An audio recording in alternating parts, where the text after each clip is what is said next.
We can add in some greens here just for fun. Look at that. Oh. Oh. Oh. Okay, you stay right there. Very good.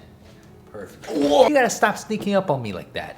You know what? While you're still there, let me show you guys my setup. Oh yeah, look at that. Burb, child burb, monkey. Look at that stance. My goodness, that why. Anyways, hope you guys enjoyed that. But believe it or not, guys, that's not what we're here for today. We are here to learn. Get ready to open up your mind with me today, like how you open up your fridge at 3 a.m. scrounging for food, for scraps, like a rat. You guys ever just draw a character and it turns out to be the most beautiful character that you've ever drawn, but as soon as you go to color their eyes, they end up just looking dead. They look like they were the first wave landing on Normandy Beach and had to eat other humans to survive. Anyways, my point is, the eyes are the window to the soul. And if you can't get the rendering right for your character's eyes, the whole thing falls apart. Look into my eyes, okay? Look at the lack of light. There's no joy here. There's no happiness, no sanity. Boom! Check it out. Here's some diagrams. I'm here today to help you guys out, walk you through this, dumb it down, explain it to you like I'm stupid. This is going to be easy mode, all right? So the first thing that you want to remember when you're drawing an eye, when you're rendering an eye, is that the eye is a ball. Okay, it's three-dimensional. It's going to roll around in your eye socket. It's called an eyeball. The two really key things to pay attention to when you're rendering the eye are the iris and the cornea. Here's a great way to remember this, okay? This is the eyeball. The ring in the center of this eyeball, that is called the iris. That is what gives your eyes color. That is what makes your eyes blue, green, brown, black. And then in the center of that, there's a hole. There's a black hole into your soul where light enters, never to be seen again. And I like to think of this iris shape as an indented, shallow bowl. You can, in fact, put some noodles inside, okay? Just remember that. Now, why are these things so important when it comes to rendering the eye? Well, remember the things that we talked about, the cornea and the iris? When you find your light source that's hitting the eye, there's going to be a couple different things happening here. Number one, the rays of light are going to go through this clear cornea and reach parts of your iris. And number two, because the cornea is smooth and chronically wet, like your mouth, that means when the light reaches it, you're going to have a highlight on the surface. That's what gives our eyes that shiny look, okay? So it's happening on two different surfaces. The cornea sits out a bit and the iris is actually behind that. So the color of your eye sits behind the highlight on your eye. Very simple so far, right?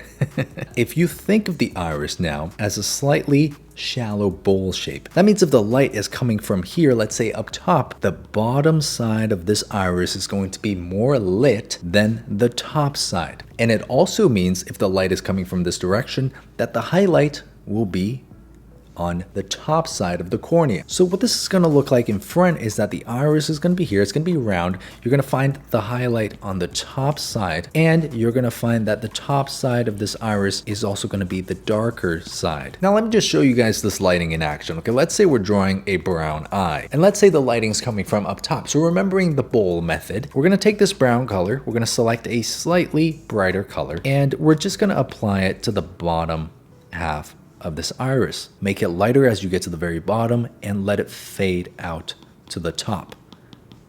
See, just like that, and now we have some three-dimensionality to our eye. Now let's select an even darker color for the black hole that is the pupil. Now because we're lazy, we're going to reuse this dark color that you put down for the pupil, and I'm going to apply some of that just under the eyelid and allow it to fade into the light color at the bottom. Now you're probably asking why the dark color just under the eyelid. Well, think about it. Pretend this is the surface of your iris, okay? If you have something coming on top, pause. If you have something covering the top side of it, you're gonna get some ambient occlusion just underneath where the light wouldn't touch. Just underneath the eyelid, you're not gonna get as much light. So it's okay to make that part dark, okay? So this is how I teach, guys. You have to always understand why. You can't just do something without knowing why. All the tutorials out there who tell you to do this, this, and this without telling you why, they're doing you a huge disservice. See, now this already looks fantastic. Now the last thing that we need to finish this off is to select a bright color for the highlight. Could be a light yellow, could be a light blue, whatever color works for that scenario. Get a brush with a hard edge. This is a case where you definitely don't want soft edges, and just apply that highlight in the direction where the light is coming from. So if the light is coming from top down, that means the highlight is going to be in the upper portion of the eye. It's very simple, and if there's something like reflected light coming from the bottom, then you're going to get a highlight maybe on the bottom side. And there's a quick and simple render for the eye, but I don't want you guys to just take my word for it, okay? Check out some of these real life examples. What do we got here? We got a nice soft top-down lighting like so, and look at the iris here, okay? You're getting a brighter bottom half, fading into darkness up at the top, and a highlight towards the top half of the iris. So in practice, it's going to look something like this. Step 1, we're going to get a base color in here for the whites of the eye. Step 2, find your base color for the iris. Step 3, determine where the light source is and start adding that light disk. So the light disk is going to be on the bottom half of this iris, just like that. Step 4, create that black hole that is the pupil and use some of that color to darken the top of this iris. Some people have this dark rim on the outside of their irises, which you also definitely want to pay attention to. And last but not least, this is the finishing touch. You want to add in the highlights on the opposite side of the light rim of the iris. If you want to add a little bit more, you certainly could. You can add in some of these highlights that's occurring because of the bounce light hitting the eye, or you can just leave it as is. You can even get in here and start varying up some of the colors now. You can add some reds, add some green, maybe a little bit more saturated browns, just like that. And there you go. There's a beautifully colored eye in a few very simple steps. Here's another great example, and you can follow along with me if you want. Okay, step 1, grab the whites of the eyes. Usually for the whites, you're going to see a little bit of shading on it because it is round, it is spherical. Remember, the eye is a ball. Boom, just like that. Okay, now you're gonna grab the color for the iris. Now we're gonna select a lighter color and figure out where the light source is coming from. In this case, it's also coming from top down.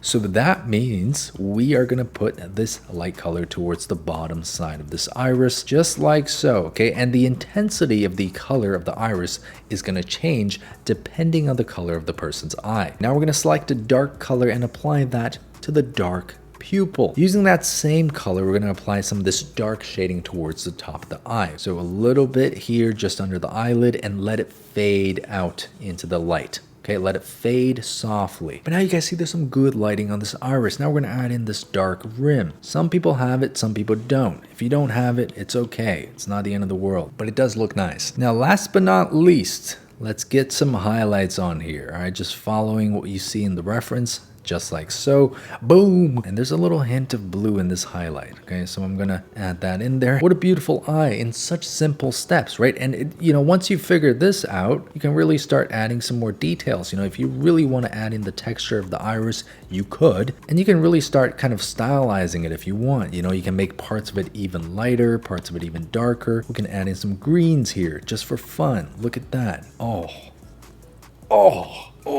You guys see how easy it is when you figure out why and you manage to break it down into simple steps? And there's a blue one. And remember, you could do this with any eye type, with any eye color. It's very, very simple. Here's a green eye, for example. Okay, we're going to add some shadow up top. And then at the bottom, we're going to add some really bright highlights, just like so. And you can even mix up your colors, start adding some tealish colors into this eye, or really accentuate that dark rim. And for the final finishing touch, you can add in some highlights. Always remember, the direction of the light indicates where the highlight should be. So light comes from up top in this direction, highlight will be here, and the lighter section of the iris will be at the bottom. Okay, it's the opposite. And now, maybe we could flesh this out a bit, give it some shape, give it some eyelashes. And personally, I find drawing eyes just very therapeutic. It's like drawing a little jewel. It's like a gem. The iris itself and the way the human eye is constructed is just beautiful. So beautiful. Just gonna add in some of these little streaks of texture here on the iris, and look at that, beautiful. There's your eye, guys. Very simple, a few simple steps. Now repeat after me, okay? I want you guys to commit this method to memory. Number 1, get the white of the eye. Number 2, find the color of the iris. Number 3, find where the light is coming from, and as a result, find the light side of the iris. Number 4, add the dark color into the pupil and use that color to darken parts of the iris that's not being committed into light. And last but not least, number 5, add in that highlight and really make that cornea pop. It's that easy. 5 simple steps. As long as you understand why you're doing what you're doing, you could do all of this without a reference. And hopefully after watching this video, your guys' characters are going to look so much more alive. Anyways, guys, I hope this video has helped you guys out. If you guys want to see more in-depth, longer, we're talking like 45-minute long tutorial videos, those are over on my Patreon. My patrons are the ones who make all of this possible, so a huge thank you to the thousands of you guys that have joined the community. I truly appreciate all of you guys' support, and it's truly my honor to be able to help you guys out on your little art journeys. Jesus Christ. That's it for today, guys. Thank you for watching this video. Give it a like if it's actually helped you guys out, and let me know in the comments how much you hate me. You know, another thing that comes to mind when I think about my Patreon videos is that I'm actually nowhere near as insane in those videos as I am in these YouTube videos. I mean, the people in my Patreon, I'm sure you guys can confirm that, but maybe that should be another motto of my Patreon, you know. Join if you want to see Sam being sane. Sam does sanity.